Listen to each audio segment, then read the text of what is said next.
समय के साथ औद्योगिक हब में तब्दील हो रहा है। औद्योगिक हब में एक इकाई श्रमिकों की होती है और लगातार श्रमिकों की शिकायतें किसी न किसी माध्यम से हम लोगों के पास आती रही हैं और उसके निराकरण के लिए हम लोग लगातार सदैव प्रयासरत रहे हैं।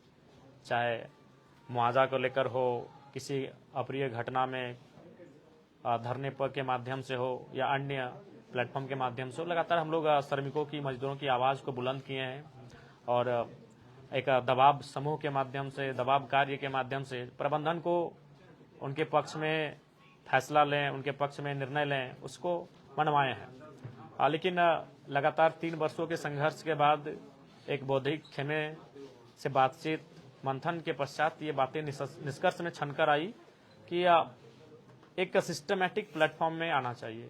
और सिस्टमैटिक प्लेटफॉर्म में आप तभी आएंगे जब आप मजदूर यूनियन का रजिस्ट्रेशन करते हैं। तो फिर हम लोगों ने इसे समय की मांग को समझा, जरूरत को समझा और भारतीय क्रांतिकारी मजदूर संघ के नाम से इसे पंजीकृत किया और हम लोग अब इसे विधिवत रूप से पूरे राज्य में लेकर जाएंगे, लोगों को सक्रियता के साथ जोड़ने का कार्य करेंगे और मजबूती के साथ, प्रखरता के साथ मजदूरों की आवाज़ को उठाएंगे। उनके लिए, उनकी एकजुटता के लिए, उनके न्याय के लिए हम लोग संघर्ष करेंगे। कई श्रमिक यूनियन भी है जो फिलहाल अभी बिल्कुल हैं, लेकिन आप उन चीज़ों को देखेंगे जब, और बहुत सारे यूनियन ऐसे हैं जिनमें आपको थोड़ा सा अजीब लगेगा। जैसे कोई लीडर भारतीय जनता पार्टी का है लेकिन वो काम कर रहा है मार्क्सिस्ट, एकदम धुर विरोधी यूनियन में जाके वो अध्यक्ष बना है।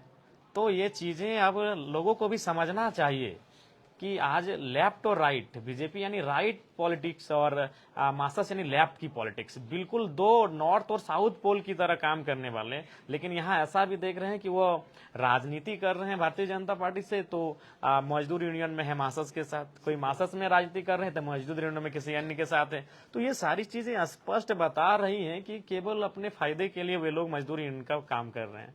और हमें लगता है कि अपने फायदे के लिए नहीं, जनता के बीच जाकर जनता की समस्याओं के लिए काम करे, वो ऐसे मजदूर यूनियन की आवश्यकता है। और हम लोगों ने जो निर्णय लिया है, हम लोगों ने, अगर हमें बनाना ही था तो राजनीतिक दल के साथ ही हम लोग बना लेते हैं। हम राजनीतिक दल से पहले हम लोग मजदूरों के साथ जुड़े, तभी जाकर हमारी पार्टी को इतना हाइप मिला राज्य में, तो हम लोग उसी समय बना लेते। लेकिन जब पूरे राज्य का भ्रमण करने के बाद, राज्य के हजार श्रमिकों से बातचीत करने के बाद बातें निष्कर्ष में आई, छनकर आई कि भाई एक प्लेटफॉर्म उचित होना चाहिए, तो उसके बाद हम लोगों ने निर्णय लिया। तो हम लोग माने कि दूसरी पार्टी में जो लोग हैं या फिर जो कार्यकर्ता पदाधिकारी है वो आपके यूनियन में उनको जगह नहीं मिलेगी?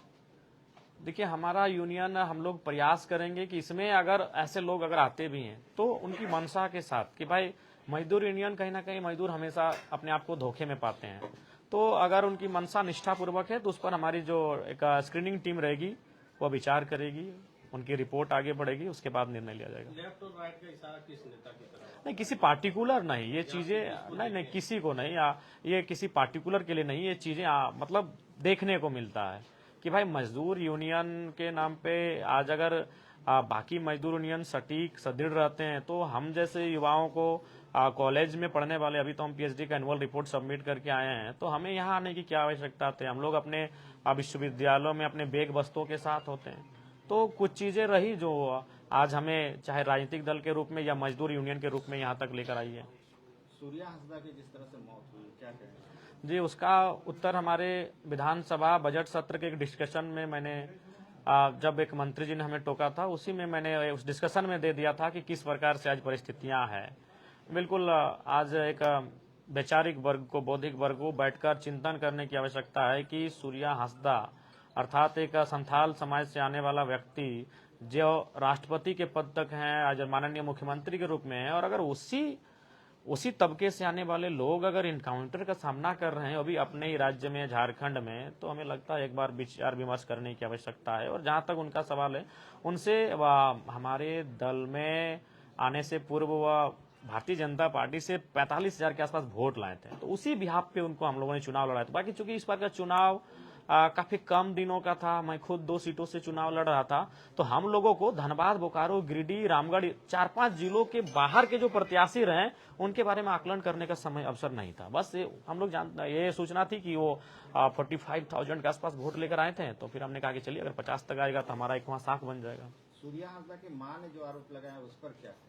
हाँ बिल्कुल, देखिए अगर ये तो है, हम लोग भी, आपने भी सुना और हम मीडिया के माध्यम से हम लोगों ने भी सुना कि अगर अरेस्टिंग हो गया था तो फिर अगर इनकाउंटर आता है तो कहीं ना कहीं एक बार उसमें भी जांच होनी चाहिए। अभी खास करके कोयलांचल में आप तो भारतीय मजदूर आपने बनाया है तो आपको कोयलांचल में कहाँ सबसे अधिक समस्याएं दिखती हैं कि लोग विस्थापित हैं जहाँ पर उनका? हाँ देखिए, आप बिल्कुल हर एक क्षेत्रों में आप देखें, चाहे वह खनन के क्षेत्र हों या फिर औद्योगिक क्षेत्र हों, हर एक जगह जो श्रमिक हैं उनको लगातार समस्याओं से जूझना पड़ रहा है, विस्थापितों की समस्या से जूझना पड़ रहा है, चाहे वो सिंदरी का हरलो या बोकारो के तमाम औद्योगिक क्षेत्र हों, हर एक जगह मजदूरों की समस्याएं व्याप्त हैं। और हम लोग का प्रयास भी यही रहेगा कि मजदूरों को एक करके, यूनाइट करके उनके बेहतरी की दिशा में कार्य किया जाए। संगठन विस्तार भी आपको करना है? हाँ, संगठन विस्तार जिस प्रकार से बाकी संगठनों का, राजनीतिक दलों का विस्तार विधिवत रूप से किया जाता है, उसी प्रकार से हम लोग राज्य में, जिले में, इकाइयों में संगठन का विस्तार करेंगे। सूर्या हांसदा की जो इनकाउंटर होगी उसमें किस तरह की जांच की मांग आप करते हैं?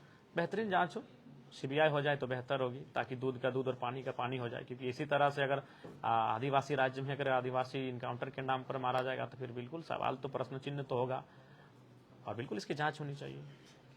Thank you.